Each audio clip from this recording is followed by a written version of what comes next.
శ్రీమాత్రే నమ. జయ గురు దత్తాత్రేయ నమ.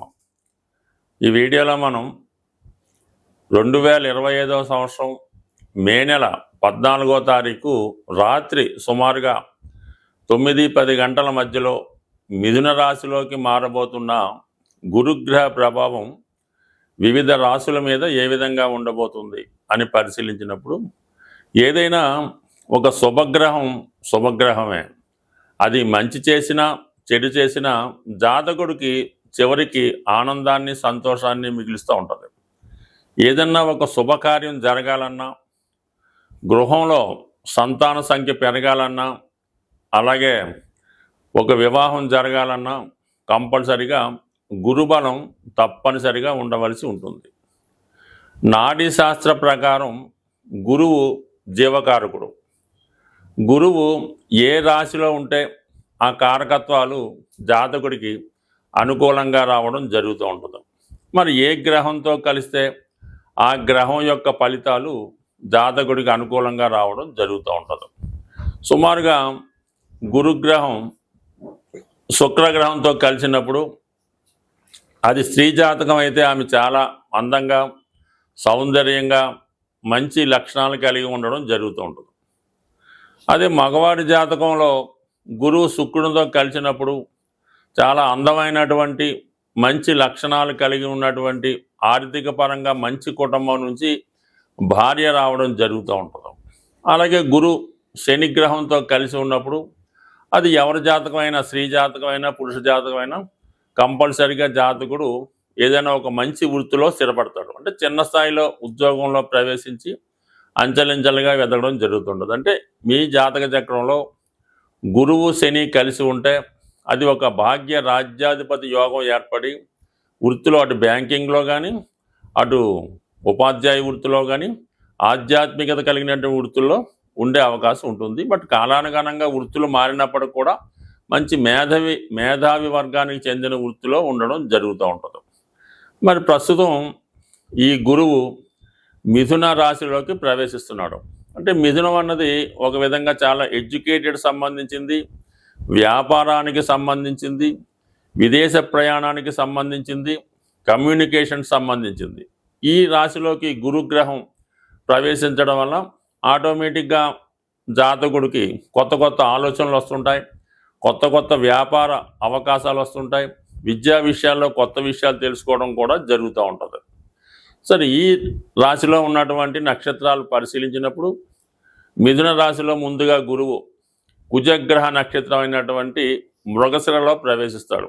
దానివల్ల ఈ కుజుడు సంబంధించినటువంటి ఫలితాలు అంటే ఏదైనా స్థిరాస్తి కొనుక్కోవడం, ఉద్యోగ ప్రయత్నాలు ఫలించడం, అలాగే అన్నదమ్ములతో సఖ్యత ఏర్పడడం, ముఖ్యంగా రుణాల నుంచి బయటపడతారు. ఎప్పుడు ఈ గురువు మన మృగశిర 3-4 నక్షత్రాల్లో సంచరించినప్పుడు.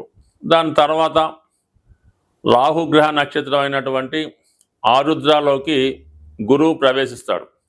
ఇది జాతకుడికి కొత్త అనుభవాన్ని ఇవ్వడం జరుగుతూ ఉంటుంది. ఒక సాఫ్ట్వేర్ రంగంలో కానీ, సినిమా పరిశ్రమలో కానీ, మెడికల్ రంగంలో కానీ ప్రవేశించడానికి జాతకుడికి అవకాశాలు రావడం జరుగుతూ ఉంటుంది. అయితే రాహు ప్రభావం వల్ల జాతకుడు కొద్దిగా అనెతికల్గా, చట్టానికి విరుద్ధంగా ప్రవర్తించే అవకాశం ఉంది. బట్ కానీ విదేశ అవకాశాలు చాలా బలంగా వస్తాయి. విదేశ మిత్రులు పరిచయం అవుతారు, విదేశంలో ఉన్నటువంటి మిత్రులు సహకరిస్తారు, విదేశ అవకాశాలు కూడా రావడం జరుగుతూ ఉంటుంది. అదే ఆరుద్ర నక్షత్రం తర్వాత పునరుసు నక్షత్రం అంటే జన్మ నక్షత్రంలోకి ప్రవేశిస్తాడు గురువు. అంటే ఇంచుమించుగా 1, 2, 3 నక్షత్రాలు సొంత నక్షత్రం మీద ప్రవేశించినప్పుడు జాతకుడు చాలా సర్వశుభాలను ఇవ్వడం జరుగుతూ ఉంటుంది. సొంత నక్షత్రం మీద ఉన్నప్పుడు తను స్వతంత్రంగా గురువు దేనికి కారకుడు అవుతుంటాడు, ధనకారకుడు అవుతుంటాడు, అలాగే సంతానకారకుడు, విజ్ఞానకారకుడు, జ్ఞానకారకుడు, సౌభాగ్యకారకుడు, ఐశ్వర్యకారకుడు, అలాగే మీరు చేయనటువంటి పుణ్యాన్ని ఈ జన్మలో ఇచ్చే విధంగా. అంటే గురుగ్రహం అనుగ్రహం అంటే సాక్షాత్తు విష్ణుమూర్తి, దక్షిణామూర్తి, దత్తాత్రేయుడి యొక్క అనుగ్రహం ఉన్నట్టే జాతకుడికి కలిసి వస్తుంది. బట్ ఏదైనా ఈ గురుగ్రహ మార్పు మిథున రాశిలో ఉన్నటువంటి నక్షత్రాల్లో అటు ఒకటి మిత్ర నక్షత్రం, అలాగే గురువు సొంత నక్షత్రం, రాహు అన్నది కొద్దిగా ఇండీసెంట్ ప్లానెట్ కాబట్టి దానికి సంబంధించిన విషయాల్లో కొంతవరకు జాతకుడికి అనుకూలంగాను ప్రతికూలంగా ఉంటుంది. అది ఆ భావాలను బట్టి ఉంటుంది. కొంతమందికి అనుకూలంగా ఉంటుంది, కొంతమందికి ప్రతికూలంగా ఉంటుంది. అది మనం రాశుల గురించి ఏ రాశికి ఆ రాశి తెలుసుకున్నప్పుడు వారికి ఏ విధంగా ఉండబోతుంది అన్న విషయాన్ని కూలంకషంగా పరిశీలిద్దాం.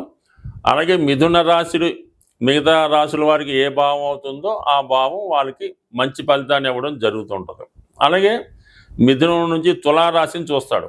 అంటే తులారాశి కారకత్వాలు సినిమా పరిశ్రమ అనుకూలంగా ఉంటుంది, సాఫ్ట్వేర్ రంగం వాళ్ళకి బాగుంటుంది, అలాగే విదేశ ప్రయాణాలు చేస్తారు, కొత్త విద్య నేర్చుకునే ప్రయత్నం జరుగుతుంది.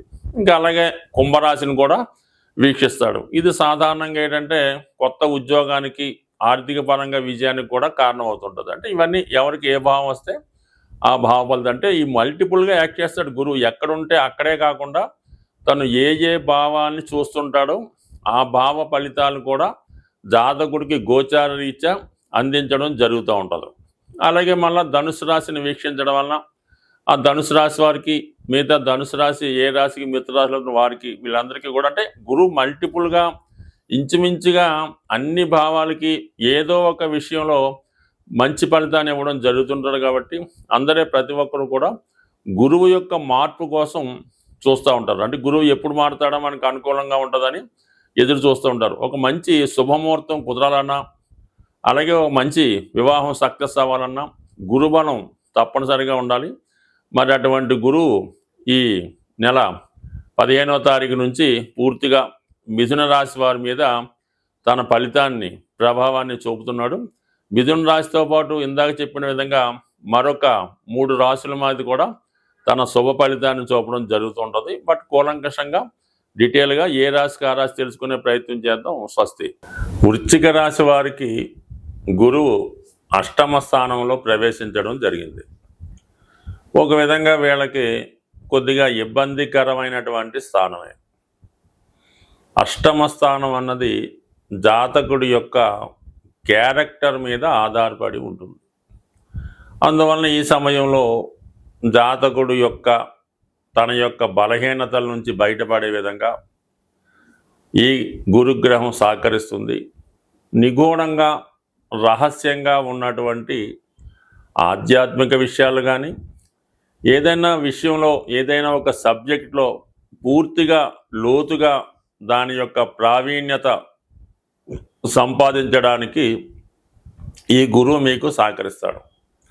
అయితే అష్టమం స్త్రీలకి మాంగళ్య స్థానం అవటం వల్ల వారికి ఒక విధంగా అనుకూలంగా ఉండే అవకాశం ఉంది. మీ యొక్క మాంగళ్య బలం పెరుగుతుంది, భర్త గారికి అదృష్టం కలుగుతుంది. అంటే వారి యొక్క సంపాదన పెరగడం, మంచి నడవడిక మీకు అనుకూలంగా ఉండడం, ఇవన్నీ కూడా జరిగే అవకాశం ఉన్నది.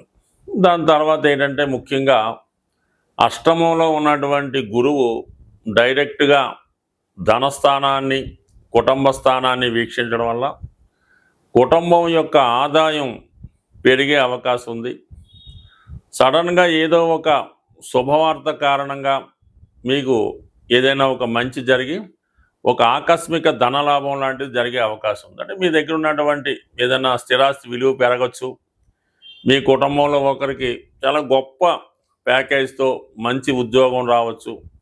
ఈ విధంగా సడన్గా కుటుంబ ఆదాయం పెరుగుతుంది. అలాగే ఏదైనా వివాహం లాంటిది, మీరు స్త్రీ అయినా పురుషుడైనా సడన్గా ఒక మంచి బాగా స్థిరపడినటువంటి కుటుంబం నుంచి సంపాదనా పరులైనటువంటి భార్య కానీ లేదంటే భర్త కానీ వచ్చి తొందరగా అంటే ఇమ్మీడియట్గా ఒక నెలలోనే సంబంధం నిశ్చయం అవడం, వివాహం కూడా జరిగిపోవడం జరిగే అవకాశం ఉంది. సో ఈ విధంగా అష్టమంలో గురువు సడన్గా కొన్ని శుభాలని కలిగిస్తాడు. అంటే దశమం అన్నది ఎప్పుడు కూడా ఈ దశమ భావానికి అష్టమం లాభస్థానం అవుతుంది. అందువల్ల మీరు ఏదైనా వృత్తిలో సడన్గా అభివృద్ధి కూడా రావచ్చు. అంటే మీరు ఏదో ఒక సబార్డినేట్గా ఉద్యోగం చేస్తుంటే మీకు బాస్గా ప్రమోషన్ రావచ్చు, లేదా మీరు ఆ ఉద్యోగాన్ని మానవేసి దానికన్నా మంచి ఉద్యోగంలోకి వెళ్ళడానికి అవకాశం ఉంది. అలాగే మీరు ఏదైనా వ్యాపారం చేయాలని అనుకుంటే ఈ సమయంలో దానికి తగు విధంగా గవర్నమెంట్ నుంచి రుణం లభించే అవకాశం ఉన్నది. సో ఈ విధంగా గురువు మీకు వృత్తిలో అభివృద్ధిని, ఆకస్మికంగా మార్పుని ఇవ్వడం జరుగుతూ ఉంటుంది. దాని తర్వాత 4, 8, 12 స్థానాలు గురువు యాక్టివేట్ చేయడం జరుగుతుంది. అంటే ఇది మోక్ష స్థానాలు అవ్వటం వల్ల ఎవరైతే ప్రశాంతమైన జీవితాన్ని కోరుకుంటున్నారో, ఏదన్నా ఒక ఆధ్యాత్మిక కేంద్రంలో మీ యొక్క తర్వాత జీవితాన్ని గడుపుదామనుకుంటున్నారో అటువంటి వాళ్ళకి ప్రశాంతమైనటువంటి ఒక ఆధ్యాత్మిక కేంద్రంలోనూ ఎక్కడో ఒక గృహం తీసుకొని అక్కడ మీరు స్థిర నివాసం ఏర్పరచుకునే విధంగా మీకు ఒక ప్రశాంతత ఏర్పడే అవకాశం ఉంది. ఇది విద్యార్థులకైతే ఏదైనా హాస్టల్లో ఉండి చదువుకోవడం కానీ, ఏదైనా ఒక ఆశ్రమ పాఠశాలలో చేరి చదువుకోవడానికి కూడా ఈ గ్రహస్థితి మీకు చాలా వరకు అనుకూలించే అవకాశం ఉన్నది. అంటే టోటల్గా ఇది ఆధ్యాత్మిక చింతన కోరుకున్న వారికి, మోక్షాన్ని కోరుకుంటున్న వారికి చాలా వరకు ఇది మంచి అవకాశం ఇవ్వడం జరుగుతుంటుంది. అలాగే ఈ గురువు మీకు సడన్గా ఏదైనా ఒక శుభాన్ని కలిగించే అవకాశం ఉంది. మీ కుటుంబంలో ఒకరికి కానీ, లేదా మీ భార్య లేదా మీ భర్తకు కానీ కొత్తగా జీవనోపాధి మార్గాలు కూడా ఏర్పడే అవకాశం ఉంటుంది. సో ఏదైనా కొత్త విషయాలు తెలుసుకుంటారు, ఆధ్యాత్మిక విలువలు పెరుగుతాయి. స్త్రీలకి మగవారి కన్నా ఇది బాగా ఉపయోగపడుతుంది. అయితే ఎట్టి పరిస్థితుల్లో కూడా ఈ రాశిలో జన్మించిన వారు కానీ, లగ్నంలో జన్మించిన కానీ ఏదైనా మనకి సంబంధం లేని విషయాల్లో కలగజేసుకోవడం కానీ, ఏదైనా అత్యాశకు పోయి ఏదైనా ఈజీ మనీ స్పెక్యులేషను అటువంటి వాటిలో చేరడం వల్ల మరి ధర్మరాజు లాంటి వాడు అష్టమ స్థానంలో గురువు రావడం వల్ల తను సర్వస్వం ఈ జూదంలో కోల్పోవడం జరిగింది. తర్వాత రాజ్యం కూడా కోల్పోవడం జరిగింది. కాబట్టి కంపల్సరిగా మీరు అటువంటి ఈజీ మనీకో ఇలాంటి వాటికి వెళ్లకుండా నిజాయితీగా వెళ్ళడం వల్ల చాలా వరకు అటు ఆరోగ్యం, అటు ఐశ్వర్యం లభించే అవకాశం ఉంటుంది. స్వస్తి. ఏదైనా ఒక గ్రహం ఒక రాశి నుంచి ఇంకొక రాశిలోకి మారినప్పుడు కొంతమందికి మంచిగాను, కొంతమందికి చెడుగాను ఉండొచ్చు. బట్ ఏదైనా ఏ జాతకం, ఏ గ్రహం కూడా ఎవరికి అపకారం చేయదు, అలాగే ఎవరికి పూర్తిగా ఉపకారం చేయదు. మనం చేసుకున్న దాన్ని బట్టి, ఆ గ్రహాన్ని మనం అనుసరించిన దాన్ని బట్టి ఆధారపడి ఉంటుంది. ముఖ్యంగా గురువు అంటే గురువు గ్రహ అనుగ్రహం కోసం మీరు చేయవలసింది ముఖ్యంగా ఏంటంటే దత్తాత్రేయుని యొక్క ఆరాధన. అంటే ఏదైనా గాన్గాపూరో, పిఠాపురం లాంటి క్షేత్రాలు దర్శించడం, అంటే గురువుకి ప్రతిరూపమైనటువంటి సాయిబాబా గారు, రాఘవేంద్ర స్వామి అలాంటి క్షేత్రాలు కూడా దర్శించడం. అంటే మీకు ఎవరైతే విద్య నేర్పారో ఆ గురువుని ఆశ్రయించి ఆ గురువుకి సేవ చేయడం, అలాగే ప్రత్యక్షంగా ఉన్నటువంటి మీ తల్లిదండ్రులను సేవ చేయడం ద్వారా వారిని పూజించడం. అంటే పెద్దగా ఏమీ పూలు తెచ్చి పూజించక్కర్లేదు. వారి యోగక్షేమాలు తెలుసుకొని వారిని నిందించకుండా గౌరవంగా చూస్తే చాలు. ఈ విధంగా మీరు తల్లిదండ్రుల్ని, విద్య నేర్పిన గురువుని, ఆ దత్తాత్రేయుల వారిని పూజించడం వల్ల గురుగ్రహ అనుగ్రహం సంపూర్ణంగా రావడం జరుగుతుంది. అలాగే మీరు ఈ త్రిమూర్తి స్వరూపమైనటువంటి దత్తాత్రేయుడు కుదరదు అన్నప్పుడు డైరెక్ట్గా విష్ణుమూర్తి, వెంకటేశ్వర స్వామి, శివుడు, అలాగే దక్షిణామూర్తి ఈ విధంగా పూజించడం వల్ల కూడా మీకు కంపల్సరీగా గురుగ్రహ అనుగ్రహం లభిస్తుంది. వీటన్నిటికన్నా సూక్ష్మంగా మనం ఈ రెమెడీస్ చేసిన వెంటనే ఫలితం రావాలి అనుకున్న వాళ్ళు గోసేవ. మీరు ఏదన్నా గోశాలకు వెళ్ళి గోవుని దర్శించి, అంటే గోవుకి సేవ చేయాలి. ఆ గోశాల శుభ్రంగా తుట్టడం, ఆ గోవుకి శుభ్రంగా మంచి గాలి తగిలేలాగా ఓ పెద్ద ఫ్యాన్ ఏర్పాటు చేయడం, అక్కడ పరిసరాలు శుభ్రంగా ఉంచి ఆ సేవ చేయడం వల్ల ఇమీడియట్గా మీకు ఫలితం రావడం జరుగుతూ ఉంటుంది. ఆ విధంగా చేయినా పర్వాలేదు. ఏదన్నా మరి ఒక దేవాలయాన్ని చాలా శుభ్రంగా పరిశుభ్రంగా తుడిసి, సీపుడితో తుడిసి, కల్లాపు జల్లి ఆ దేవాలయాల్లో సేవ చేసిన మీకు గురుగ్రహ అనుగ్రహం సంపూర్ణంగా లభిస్తుంది. ఒక మాట ఏంటంటే గురుగ్రహ అనుగ్రహం ఉంటేనే మిగతా గ్రహాలన్నీ కూడా అనుకూలిస్తాయి. గురుగ్రహ అనుగ్రహం లేని రోజు మీరు ఏ గ్రహానికి, ఏ దేవతకి ఎన్ని రకాలు పూజ చేసినా ఏ విధంగా కూడా ఫలితం లభించదు. స్వస్తి.